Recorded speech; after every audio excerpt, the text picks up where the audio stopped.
All right, so a little bit more of the quartz inclusions in this stone that we started unsurfacing or uncovering back in the fall on the North Mound here. So kind of locating orientations of all the large boulders, things that now are getting coded into plausibly moved in like a Nordic wave with large amounts of human and oxen energy, maybe even before that, woolly mammoth energy. Who knows? But this is state forest property. This is the quarry. If you look through, you can see that's kind of where a bunch of stone kind of walls off the quarry pond, and then the cliffs are up there. So if you're looking, you can see up higher as you hike up the hiking trail, you can peel off and see the quarry there. But we've been talking about this lift of earth here that follows this saddle between the South Mound and the North Mound here, and pretty much just tracing those stones from this side of it on the North Mound. Trying to figure out, maybe one of these up here was somewhere in the middle of this road. Maybe there's something in the bottom of this road that's the base for that missing. Or maybe it just didn't exist. But as I get over here, this is the inventory, if you will, of stones of large enough size proportion that humans could have engineered it into a position, assuming the default of the 1950s quarry didn't touch the pieces maybe along this corridor as a potential theory, though it's not confirmed. So I'm not trying to weigh in with this happened and it's fact and it means everything. It's just one interpretation if. So that dependency is really important. Come on, dog. Let's go. And looking at all these stones along this bank here, they all could just be the stones that got blown up out of the quarry and ended up along the side of the road. I totally accept that.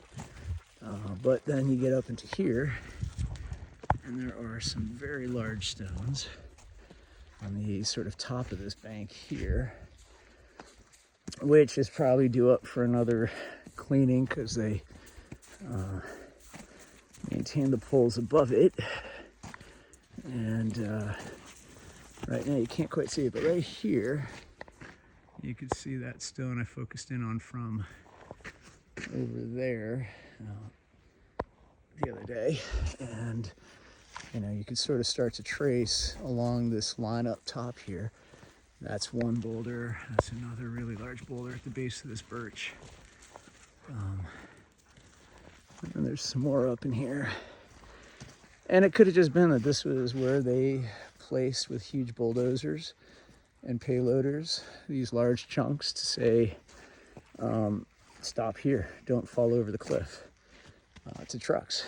But when you look at the other side of it, it's not really that defensive in posture. It almost seems like they were respecting something that pre-existed and they were just on the other side of it working. I can't confirm that, but it's a theory so far. And right there you got some big stones that all sort of do that thing, and then there's some stones under here, fairly large, that get scraped pretty hard, and a few more in here. Let's go, G-Dog. Good. Come. There's another dog, so we're gonna just come this way. Good boy.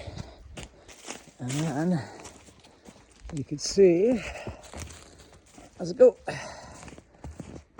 Just some more stonework here. Good boy.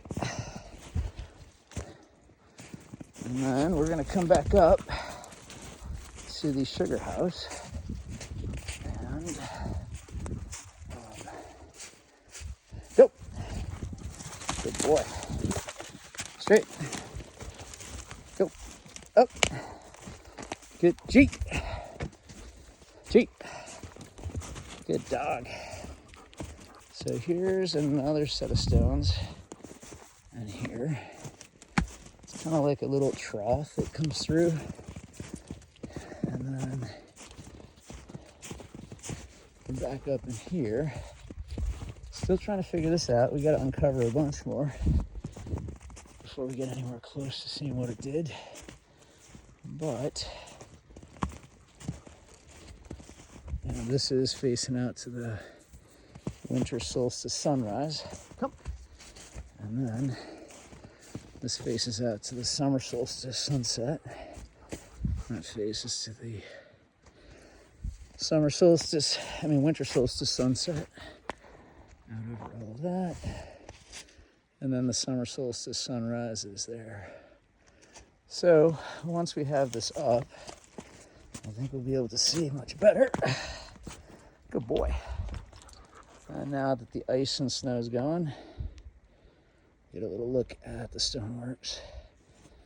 And I'd like to try to get this whole section cleaned up. There's like almost a whole pool, or a reflection pool in there. And it seems to be backed up on that side with more stonework, so we'll see. This one was opened up last year, and it holds with precision in a way that stone there, when stood up on the side at the lowest point, actually makes it go higher.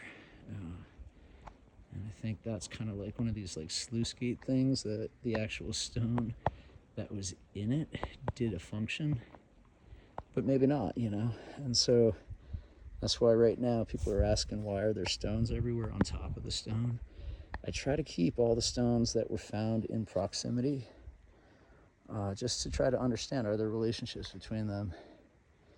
And then eventually they will all get boxed in quadrants or grid form as to where they originate from, so we could do a kind of a larger restoration. But I think this is the one view where when people look at this and you kind of move in a sort of way like that's fast enough that you could see it's not just arbitrary lines and cracks.